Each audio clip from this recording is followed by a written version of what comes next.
Hi everyone, this is Nia and today I'm going to be doodling some potted herbs.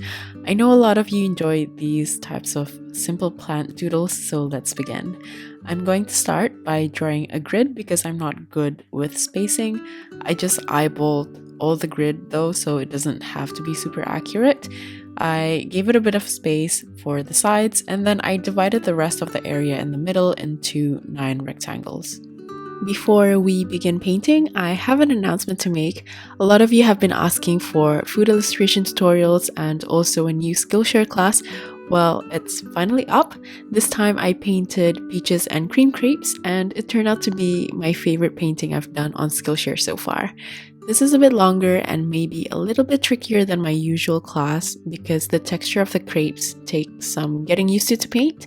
But since there are 3 of them in the composition, you will actually have time to practice along the way. And apart from the complexity of the crepes, everything else is actually quite easy and straightforward to paint. Like usual, I broke down the steps so you're able to take breaks in between or even work on the painting over a few days.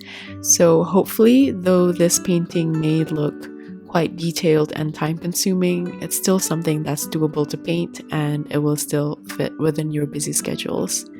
If any of you are interested and you've never been a member yet, you can go to the link in the description box for a free 14-day membership. And yeah, that's it for the announcement. I really hope you guys come and check this one out and enjoy this class.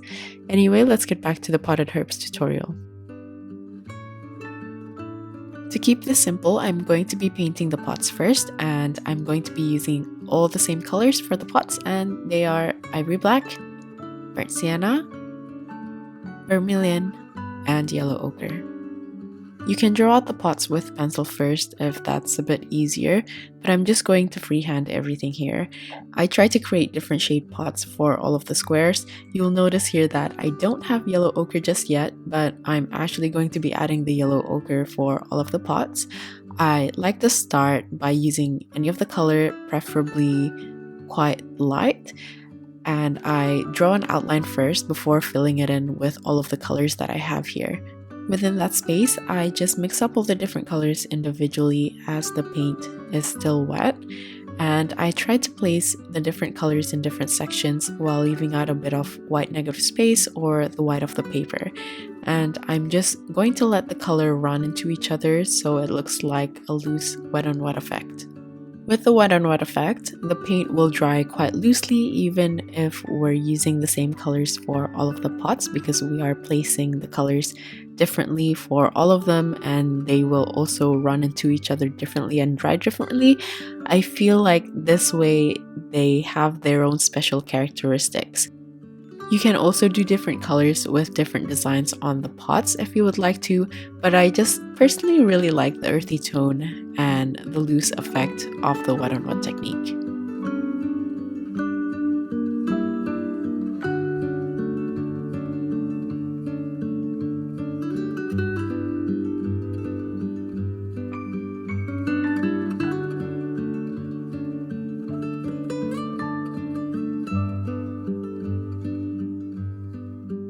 I try to use a medium to thick consistency to fill the color of the pots because I'm trying to paint all the pots with one layer.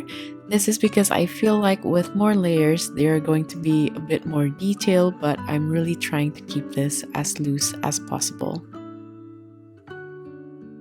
This is also where I realized I needed a bit of a brighter tone from something yellow, so I decided to make the yellow ochre part of the group, and I first add the yellow ochre on top of the first 3 pots that I painted.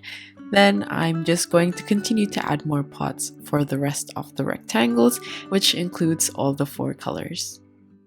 Also, after I finished painting the whole page, I realized that it's much better to place the plants in the middle of each of the rectangles instead of, like me here, placing the pots right at the bottom, because now even with the grid, the placing is not in the middle, so you can see how bad I am with spacing.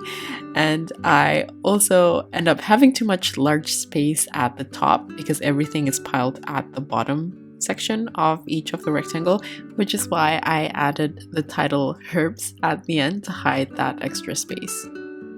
If you are painting along to this, I would definitely suggest for you to paint each of the plants in the middle.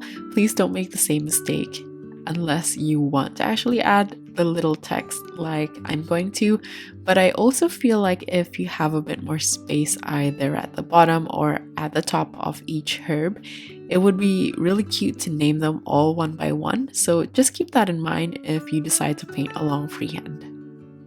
I am also speeding this up a bit more than usual because there are going to be 9 of these potted herbs and I don't want this to take too long.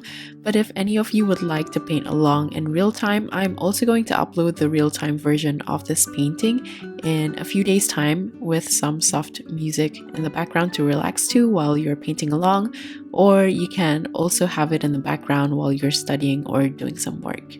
So I'm just going to continue to paint the rest of the pots here, and I'll get back to you again when we're ready to paint the herbs.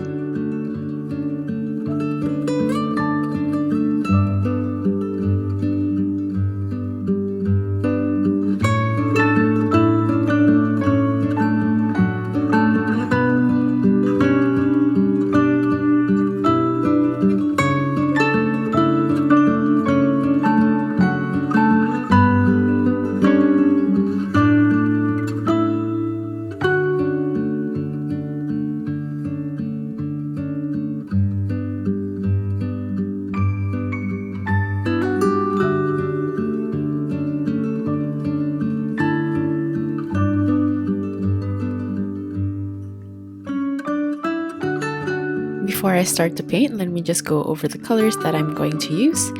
Olive green, Windsor green, Hansa yellow, cobalt blue hue, burnt sienna, and quin red. For the first herb, I'm going to make basil. I actually have a more in-depth basil tutorial, but just to simplify, the shapes of the leaves are slightly curved, so it has a slight rounder look, and I just try to draw them facing different directions with a bit of added details for the midrib. I'm also going to add some veins going outwards as I paint later, and then I'm going to finish everything off with the stems. One stem would usually have a bunch of leaves facing different directions. It doesn't have to be accurate though, but I just try to keep this in mind as I paint later on. For the color of the leaves, I want the green to be quite vibrant, so I'm going to use a mixture of Windsor green with burnt sienna and also a touch of Hansa yellow to paint the base color of the leaves. Notice how I tried to separate the colors slightly, so depending on which area of the palette I take the color from, the colors will vary slightly. This is something that I often do in order to make slight changes in the color. You can also have more control by taking more yellow or more burnt sienna to control the tone of green.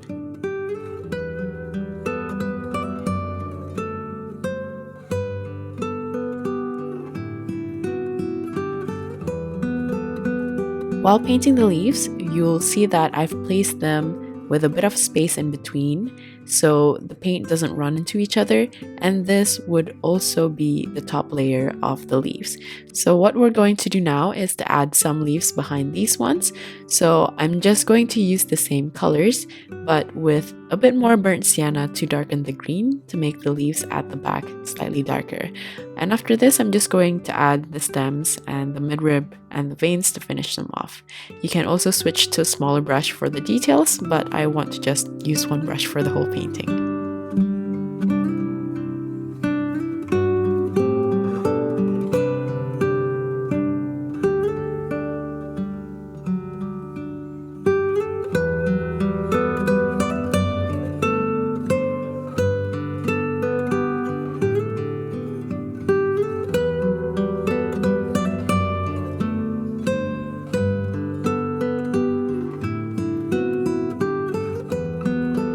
The next herb that I'm going to paint is rosemary. They're quite strong and hardy. The main stem would usually have branches of leaves along the sides. in terms of the leaves, I'm just going to draw lines for both of the sides. You can also do them in bunches if you would like to, but I find it a bit easier to just first draw the leaves on either side, so it's sort of like a V shape, then add the ones in front with a smaller V line or smaller angle so the leaves or the lines are a bit closer together. For this one, I want the green to be quite muted, so I'm just going to use olive green to paint the main stem and branches. Then with Windsor green and a bit of cobalt blue and burnt sienna, I'm going to paint on the lines for the leaves on either side or in bunches for each of the branches that I painted earlier.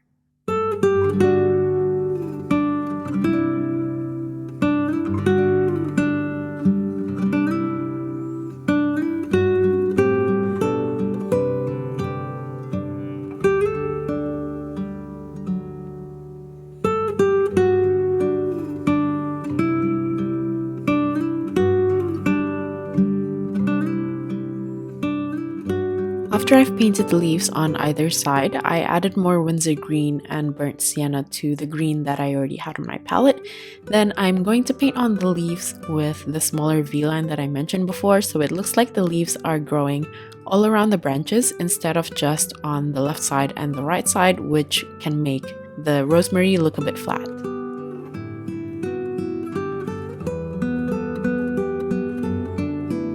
On to the next one, I'm going to paint thyme. I find that they're quite similar to rosemary in terms of how they grow, but the leaves are shorter and smaller, and they grow in small bunches, so there's a bit of space in between each of the branch it's growing on.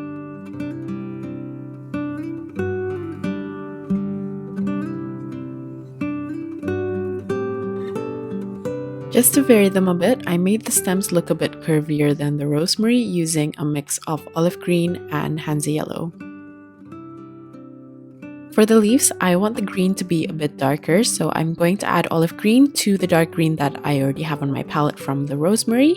You don't have to follow the exact color mixtures that I used here, but instead adjust the colors that you have on your palette by adding any of the colors to create the tone of green that you would like. So if you would like a darker green, you can add more Windsor green. If you want a cooler green, you can add more cobalt blue, and so on. To paint the leaves, I just used the tip of my brush to paint very tiny leaves in bunches. For the top of the branches first, and then for the bottom, I added the same texture but placed them closer together so it looks a bit bushier, while avoiding the lighter green of the stems and branches that I painted earlier. And as I get towards the top part of the bush, I made the leaves look less dense by spacing them apart a bit more and also adding a few stray branches, and I feel like this gives more of a looser effect. The next one is Lavender. This is based on one of my older tutorials. I'm just starting with a straight stem, then I'm going to draw ovals and small bunches varying the angles. And then as for the leaves, I'm going to make it like rosemary leaves by just using lines on either side of the stems. To make the purple, I'm going to use a mix of quin red and cobalt blue, and I'm actually going to paint the flowers straight away without the stem, but if you need to as guide, you can also draw them very lightly first using the same color. I would usually paint the stem, but because this is a small painting, I feel like the stem would make the lavender look a bit bulky, and this also depends on how close you want to paint the clusters. If you want to make them a bit further apart, like how I drew it out earlier, I think painting the stem would be fine, but I want quite a bit of purple to show through in this one, which is why I'm bunching them close together. As you can see here, I'm also varying the tone of purple. You can play around with the ratio of the mixtures by adding more cobalt blue for a bluish purple or more quin red for a more red purple. And I also play around with the consistency to create lighter ones as well. For the leaves, I used a mixture of Windsor green, Hansa yellow, and burnt sienna, and instead of just painting the stem one by one like the rosemary, I just painted straight away and I just tried to fill in the space in between the flowers. As for the bottom, I'm treating it a bit like the thyme by making the leaves a bit closer together to fill in the space, and as I get towards the top, I made the shape a bit more visible by making those separate lines for the leaves.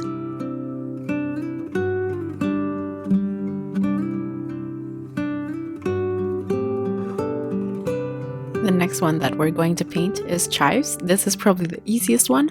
I just draw basically like long grass which bunched together at the center, and as it gets towards the top, the leaves kind of folds outwards, and you can make as many as you would like to in the pot.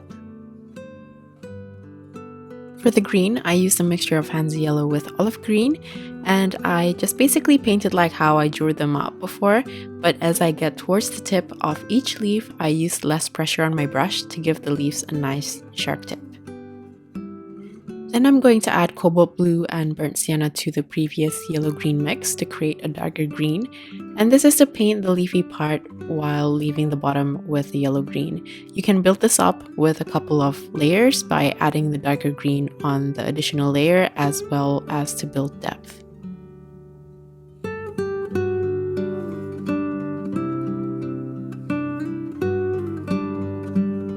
Next is coriander or cilantro.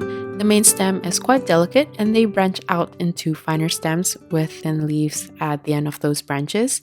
For the leaves, they're usually divided into 3 sections and they have curvy frills on the sides. And I like to vary the angle of the leaves as I paint them to keep the placement nice and natural. So some leaves might even be upside down if the branch, say, falls to the front. This one is a bit tricky, so before you paint the leaves, I would suggest for you to try them out on a scrap piece of paper first to get the shapes roughly, but it doesn't have to be too accurate because these are painted at a very small scale. For the color, I'm looking for a muted light green, so I just added olive green to the previous green from the Chives, and I used this to paint the stems first. I made the stems a bit wavy for this one because I'm imagining that they're very delicate, so they wouldn't really stand directly upwards. Then I just added the branches and the leaves together using the same color. To paint the leaves, I like to first think of the angle that I'm going to paint them in. Then I paint the 3 sections while agitating the sides slightly to create the frills. Once I'm done with this layer, I'm going to create a darker green using Windsor green and burnt sienna together, and I'm going to use the same trick as I used for the lavender and thyme. This is by adding the darker green to fill in the space at the bottom while avoiding the lighter green color to give a bushier effect to make the plant look a bit more lush. And then as I get towards the top, I try to create more of the leaf texture to make sure that the bush is the same type of herb.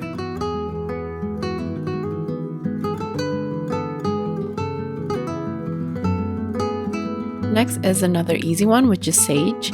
I'm going to keep the leaves flat to make it easier and simpler to paint, but I just try to rotate the angle so the leaves look like it's growing in different direction from the stem, and I just use the basic leaf shape here, but the tip isn't too sharp like normal leaves. I have a lot of green on my palette already, as you can see, so I'm just taking whatever dark green I already have to paint on the leaves. So firstly, I just paint the leaves in different angles just like how I drew them out before, and while I paint them, just like the basil and the other plants, I make sure that the leaves are not touching each other so the paint doesn't blend. Then once I'm done, I'm going to use the same color to add the stem and also add more leaves while avoiding the ones in front that we painted earlier, so the plant looks a bit more lush, and this will also add depth to the painting.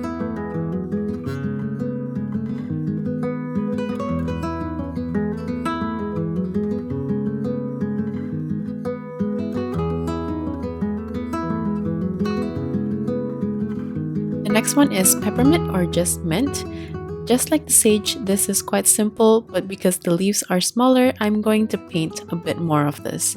The leaves grow all around the main stem, so I'm going to draw them in different angles just like the sage, and I know that the edges are actually quite jagged, but I decided to not add that detail because I'm going to be painting the leaves fairly small, so I'm just guessing that the detail would not be too visible in this scale.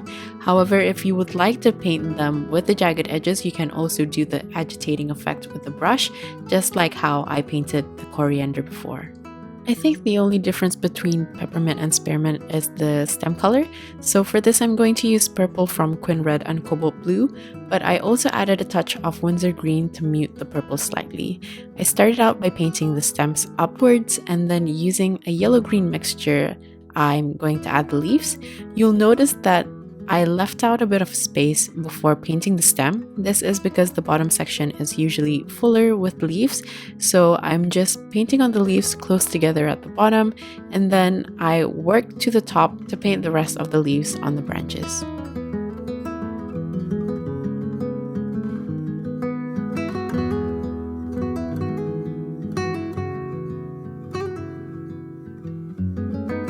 Once I have a lot of leaves, I'm going to fill in the space at the bottom using a dark green just like the other plants.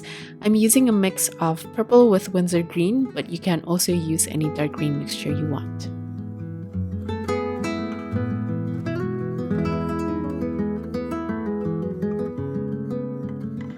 On to the final one, I'm going to paint Dill. I want to add a bit of color, so I'm going to also draw the flowers as well. For the flower, I'm going to draw dots, which clusters together as an oval silhouette since it's viewed sideways. Then I'm going to add the stems collecting together into the main stem of the flower.